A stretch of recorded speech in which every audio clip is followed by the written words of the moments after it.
Hey guys, this is James. And Denny from TeaDB. We're bringing you guys A special episode where we finish each other's sentences. Apparently. period. That was not planned and pretty terrible. God. So welcome. Welcome. Thank you for your questions. You can continue to send those in. So this is going to be our Q&A episode number 1. And we're going to be answering your questions that we solicited on the YouTubes and on the blog and everywhere else that exists. So this is going to be, we're going to answer questions that are general about our tea preferences. We're going to get into specifics on Pour stuff and specifics on other teas and other Q&As. So if you asked us a question about Pour and you are watching this episode now and we don't do your question, sorry, do not go to your bedroom and cry underneath your pillow. Don't do that. I've never done that before, but I hear people do that. So please don't do that. We will get to your question hopefully next time. Jonko Jovic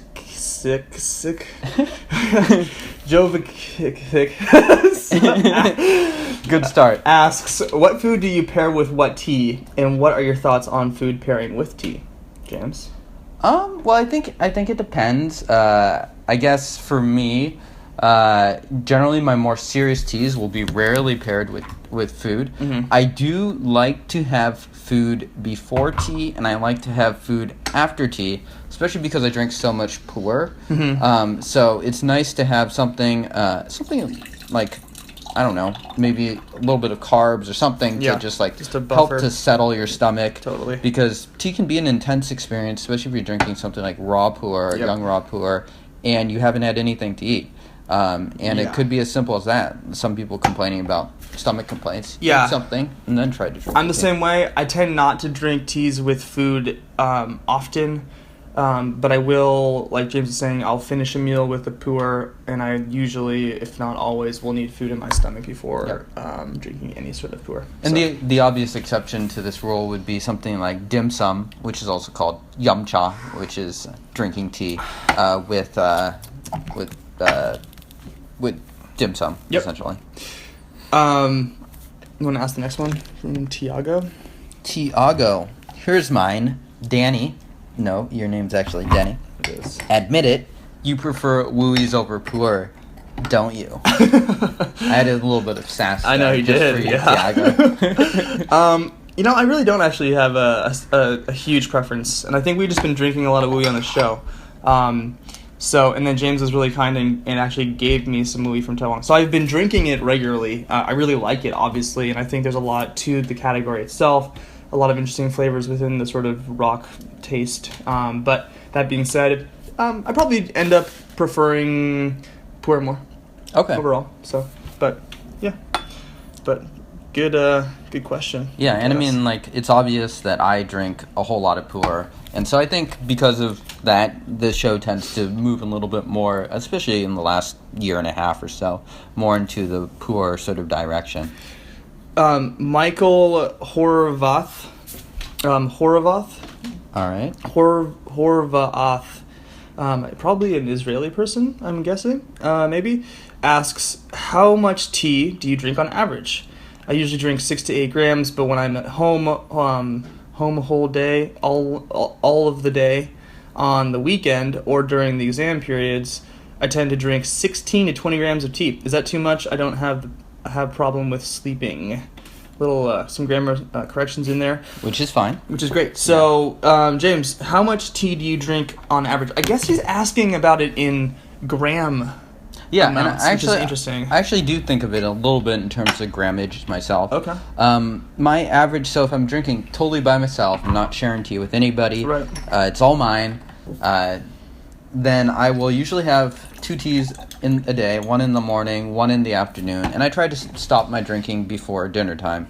And so each session will be about 5 grams. So for me, it ends up being about 10 grams of tea a day. That could vary. I could have a really nice tea that I just want to enjoy the entire day, and maybe I'll just have 5 grams or 6 grams. But that is probably the average day for me. If I am doing something later on, like working out, exercising, or playing Frisbee is one of my recreational activities, Mm-hmm. I sometimes will drink a little bit more and use that sort of as an excuse because I know I'm going to be burning off that energy later on. Yeah, totally.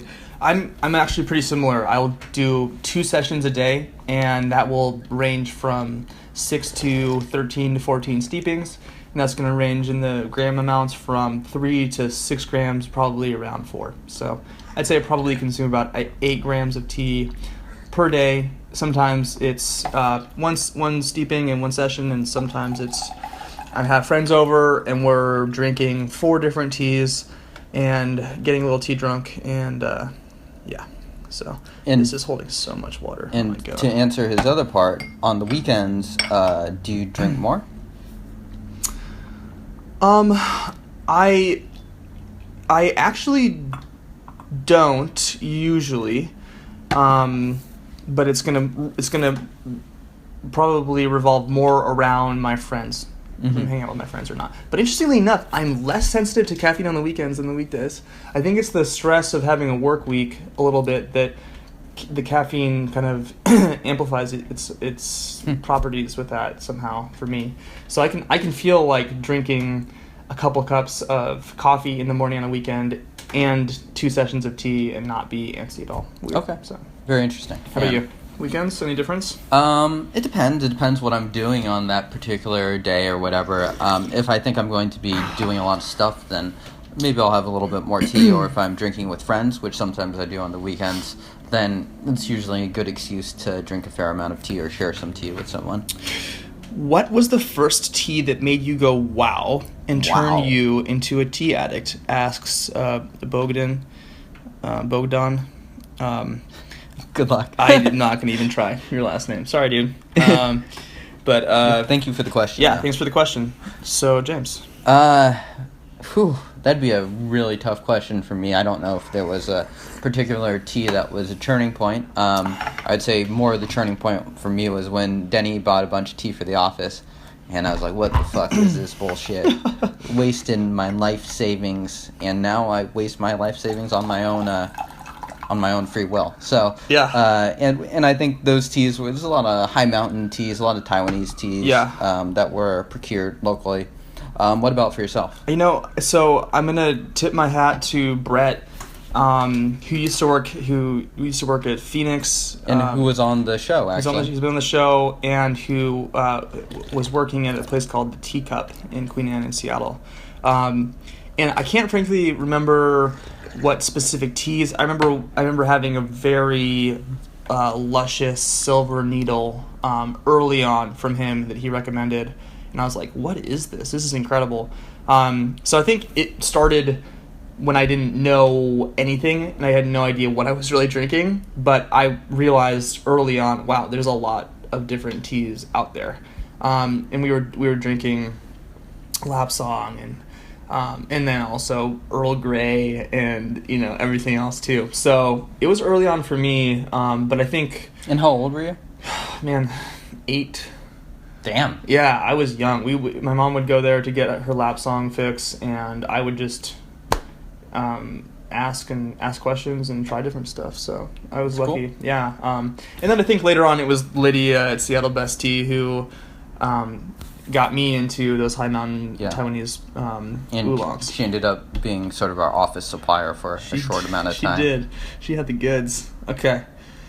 Have you ever tried steeping in alcohol? Asks Marvin. We'll leave it at that. I have not tried it. Yeah. You guys can respond to that comment. YOLO! Send us your question video. Here's a cool one actually, and then we'll switch over to the blog. We have so many questions, guys. So we're gonna if we don't get to your questions again here, please watch the next episode. Yeah. Don't cry in your bed. Don't cry in your bed. I need to reiterate that. Low expectations for you folks out there. Should we? We can do one more. We'll do one more, and then we'll cut, and then we'll come back. Karina Avila asks. So she's first off starts with the inverted question mark from Mexico. Why and how did you decide to start TeaDB? Cheers from Mexico. Thanks, Karina. So that's a good question. Yeah. And I don't remember the specific moment when we did. I think it was partly your idea, and we had just talked about we were like, man, tea is the shit. I think I think it was something. I had been watching the Wine Library TV from Gary Vaynerchuk. Yeah. And I thought it was really cool, and we were drinking so much tea, and it was just one of those things where I was like, why don't we do this? And we were very clear early on that we were going to do 16 episodes, see how it goes, have it be a low barrier to entry. We eventually moved to our studio in LA, but but we really did try to keep it as simple as possible and just have it be about the tea and about producing some stuff and getting on and chatting about it. And it's just been a blast. I think the reception was better than we expected. Not that it's insane or anything, but a lot of folks out there really enjoy the show, and that's kind of how it began. Yeah, and it's fun to do. I think it's the reason why we've kept doing it. It's not difficult for us, and we enjoy hearing from you guys. Another good one to check out, in addition to Gary Vaynerchuk, is Ralphie, who does a bunch of Scotch and whiskey reviews. Scotch? Oh, buddy. That was spot on. And we're back. More ripe. What are we drinking? We should actually mention. Yeah, we are drinking. This is a future episode that will be coming to you guys shortly. 164. So this is the Anxiang Shu from Sha, who sent it to us. It's chugging along pretty nicely. You're not even. We are using a lot of leaf, but it's nice and it hasn't been overpowering at all. Anyways, back to the questions. More so, we have a question about Yancha. Maybe we'll do that for another episode. Yeah. Okay, great. Let's see. Favorite teas. Wow. Maybe that's another episode. Let's keep going here. Regarding water, mindful of the saying that water is the mother of tea. Do you have any particular practices and preferences when it comes to the water you use for brewing any particular types of tea? Thanks, guy. That's from Richard. Thank you, Richard, for your question.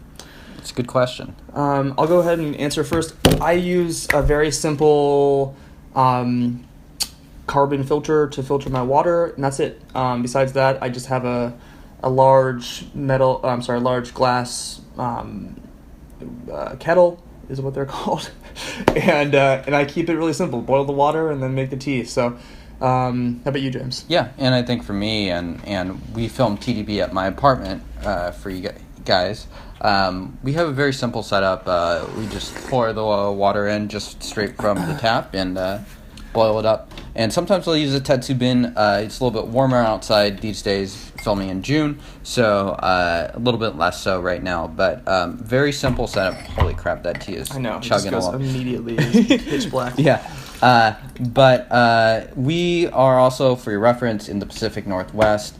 Exactly. Our tap water, I think, tends to be fairly good. It's compared to the Midwest, it is delicious. So you guys have, in the middle of the country and stuff, y'all have some well water, let's be real, and it does not taste that good.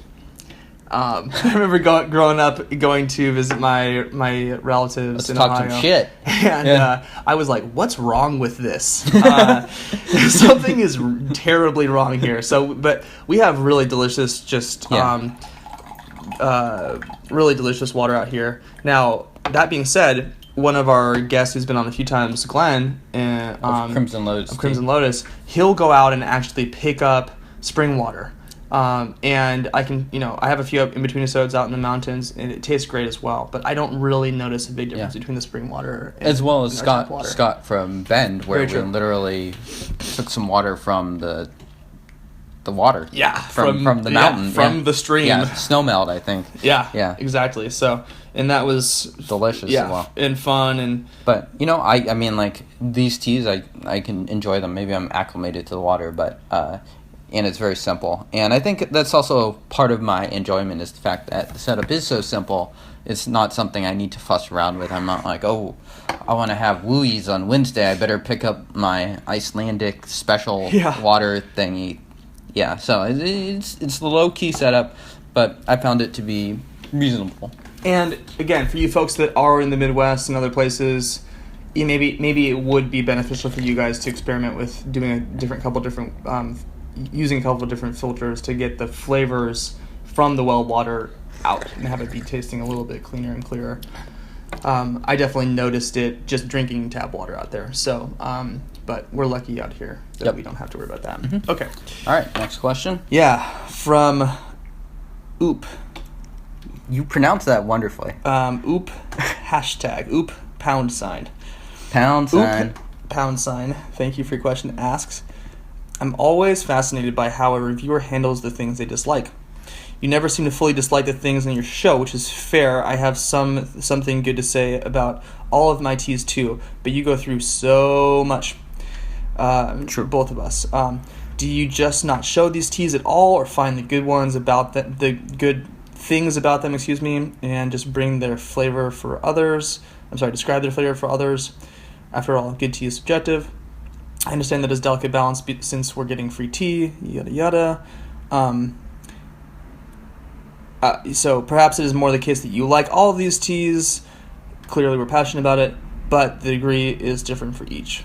Yep. This is a really good question. Yeah, so could you talk truthfully about how the show handles teas that you dislike, don't like less than others? Yeah. So we should talk a little bit about the process of how we get teas and what makes it on the show and how something makes it onto the show, which can really vary tea to tea. It can. So we will get teas from a lot of vendors. We'll get teas from individuals sending us stuff that they think that we'll like. We'll get teas from vendors that we know and have had tea from already. We'll get recommendations from all sorts of different folks. And so we handle all of them differently. I think for those folks that we get new teas from, new companies that we've never heard of, that might be trying to establish themselves out there, we usually we'll have a sample or two ourselves and figure it out. So James will send me home with some stuff and say, if anything from this enormous lot of tea is interesting, let's bring it on the show. Yeah, and oftentimes I don't hear back anything. So Denny will determine that the teas may not be bad, but if they really don't stand out, then there's no reason for us to bring it on the show. So a lot of the teas just don't get talked about. A lot of teas that we have, that we get, taste fine. They're not special, and maybe they are clearly machine cut. And while they be fine, and maybe they be a good buy for really, really new tea drinkers, we are so far into the show that we're just, I think, trying to find those interesting teas that are coming out. So that being said, we definitely have had tea on the show that I think after we filmed, we're like, "Whew, that was a little gnarly."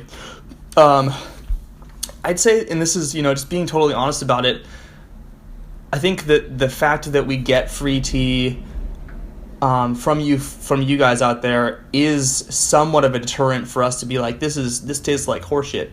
I don't think we've ever had tea that actually tastes really bad on the show, like really, really bad, except for maybe the April Fool's Lipton show, which was gnarly. Yeah. So I'd say that the first part would be most teas coming on the show are going to be pretty good quality. Yeah. Some of them are going to be still a little bit funky, and I will at least try to talk about what I do like out of it.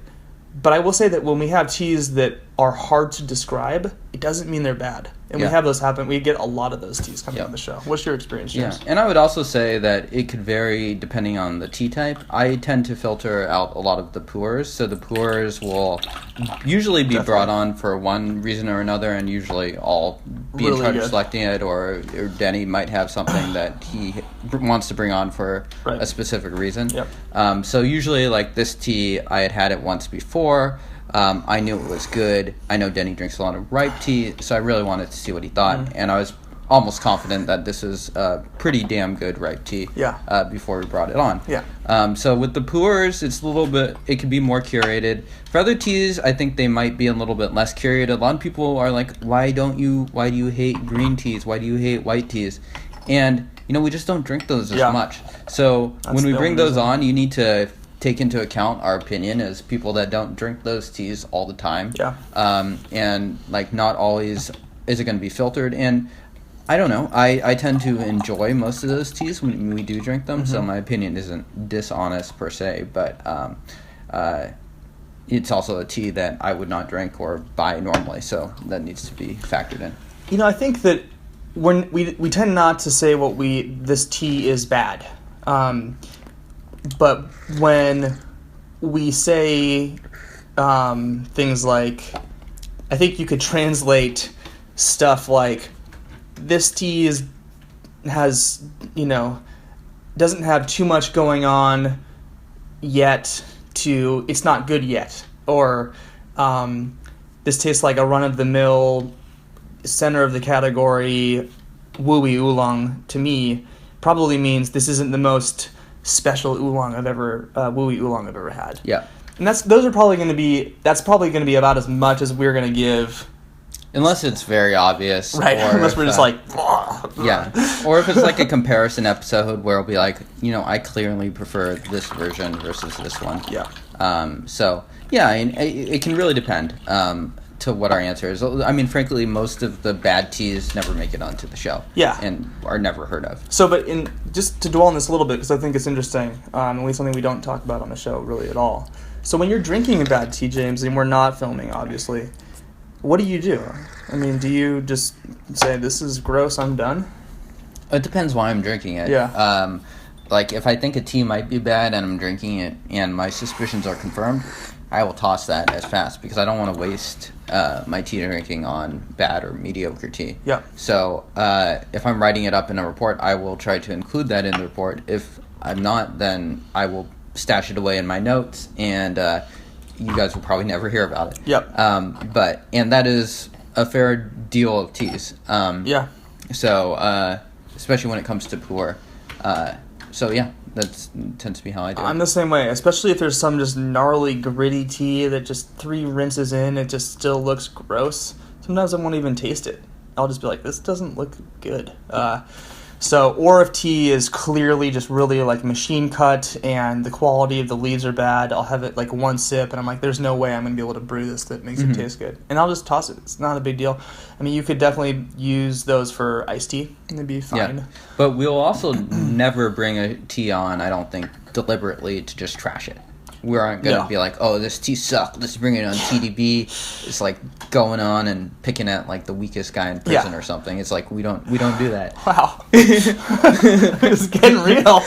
Getting real on TeaDB. Some real life advice. Yeah, but all that being said, I think we've bought tea that is bad. I definitely have.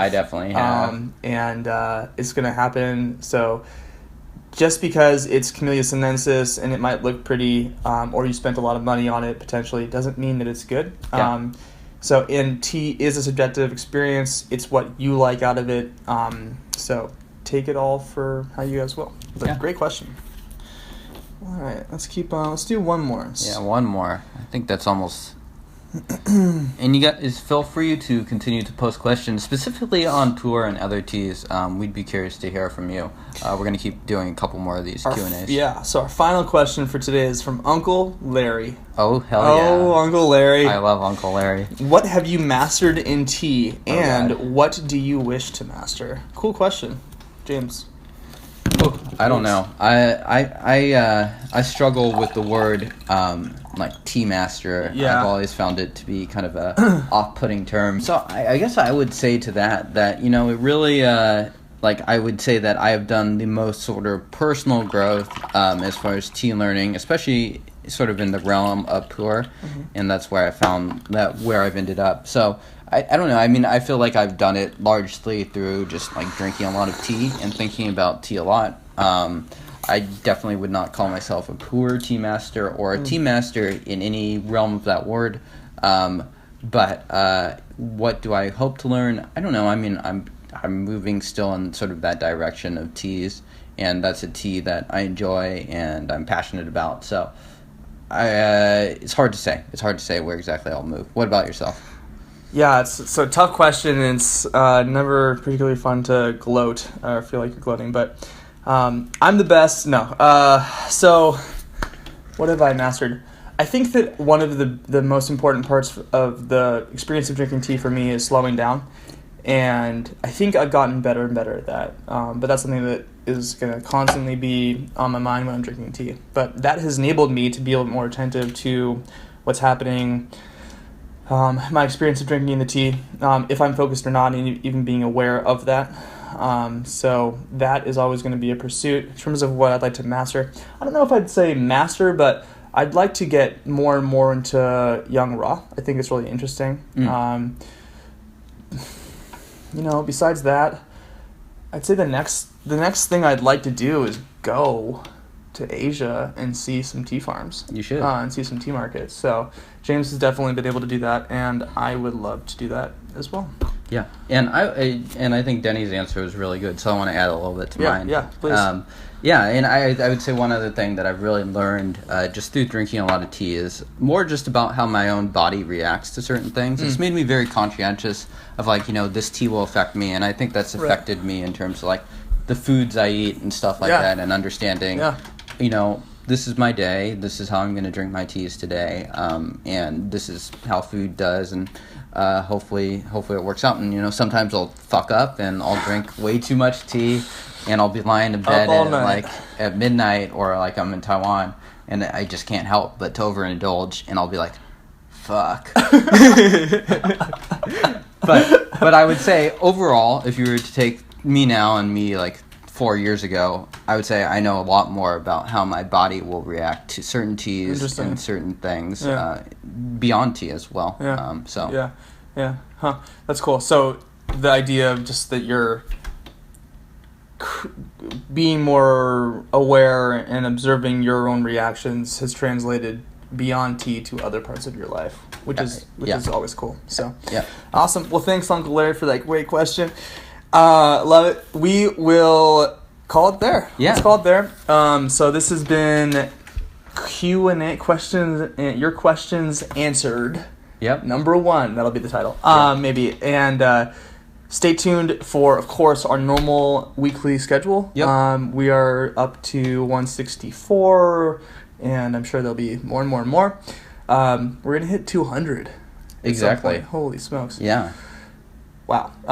Follow us on the social medias. Subscribe below to get more awesome questions answered. If you have more questions, or if you have Pour specific questions or other specific tea questions, please do comment below. We'll try to get to as many of these as we can. Just keep on hitting them.